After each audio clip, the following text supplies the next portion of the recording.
Shalom, brothers and sisters. I wasn't going to comment on this at all. I just put one simple status on my Facebook page, but as I began to contemplate and watch reactions, I became more grieved. I'm already grieved, and I became more grieved at this situation. Of course, I'm referring to, again, I'm not one to comment on trending news topics, but I felt there's something reflective and prophetic about what transpired today.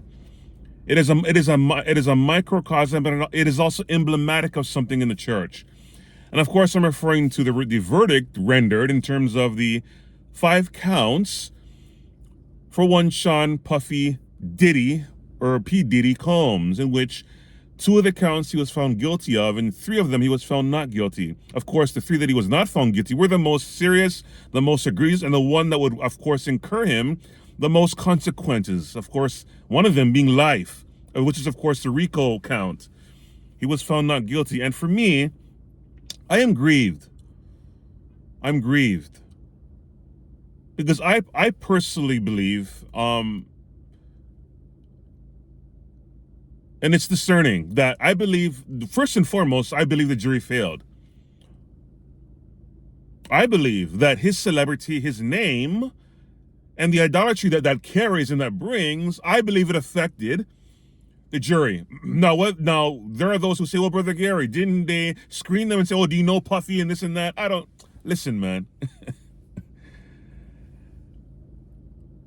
I'm not going to get into that. Fact of the matter is, the jury has failed. And whether or not you want to assert the intentions of Cassie and the Jane Doe, of the reasons as to why they went forward, that doesn't negate the truth of his actions. Those of us who know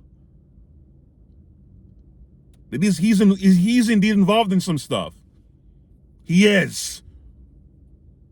He is. The jury may not have seen it, but I'm here to tell you, Yahweh, heaven, and the council see it. Nevertheless, what's grieving my heart is that there are those who comment about the justice system, which is true, but part of me is, first, as I said, as far as celebrity and idolatry can still blind the eyes of justice. Were those, again, how you want to assert their intentions, whistleblowers coming forward and presenting what they feel has been done to them, and what they allege of course, P. Diddy has done. Part of my grieving is, this is emblematic of the state of the body of Christ right now. In the midst of the exposure that have been going on for the last 2.5 years, it is grieving to me, and this is what I've been talking to Yahweh about the last few days. This is why I'm led to do this video, because I was remembering the things that I spoke to Yahweh about a few days ago, and I'm like, Father, these men you're exposing, and yet they're still going on. Many of them, only a few have stepped down. The majority of them are still going on like nothing happened. Whistleblowers have come forward, and they whether it be Sarah Monk in terms of Dr. Michael Brown, whether it be Gigi Rodriguez and Sheridan Atkinson in regards to Lovi Elias, whether it be Rebecca McKenzie in regards to Tomi Ariome, whether it be most recently Vashti Ennis and Brian Carr, and whether it be Michael Tate, I believe, I don't know the ins and outs of Michael Tate and new Sean Fout, I believe, and Sean Bowles also being exposed for data mining. Many of these individuals are still going on, and nothing happened. And it's grieving me. And I'm asking Yahweh, Father, where is justice?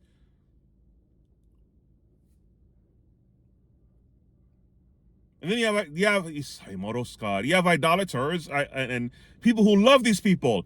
And that love for that, that's I always say to close my broadcast, their love for these people is blinding them.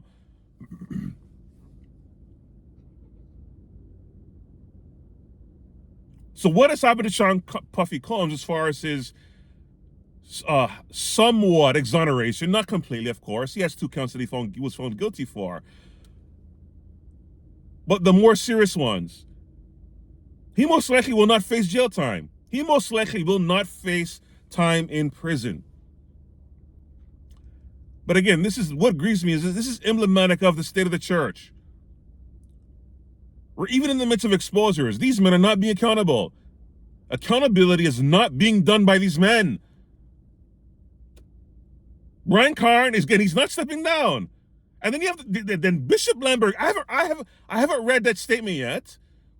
In terms of Bishop Lambert Gates, who's supposed to be allegedly his spiritual father, quote unquote, his covering. I didn't read all of it, but I read a portion of it, in which he's saying, oh, this, basically defending Brian Carn and attributing it, from what I read, enough of it to assert, as far as gossip. Bishop Lambert Gates is very aware of Brian Carn's indiscretions. He knows. He knows. He knows what he's been doing. He knows it. He can lie all he wants. He knows. And yet, he's still walking pulpits. And not only does it anger me, but it grieves my heart. And I'm asking Yahweh, Father, where's justice? Where's accountability? Where is it?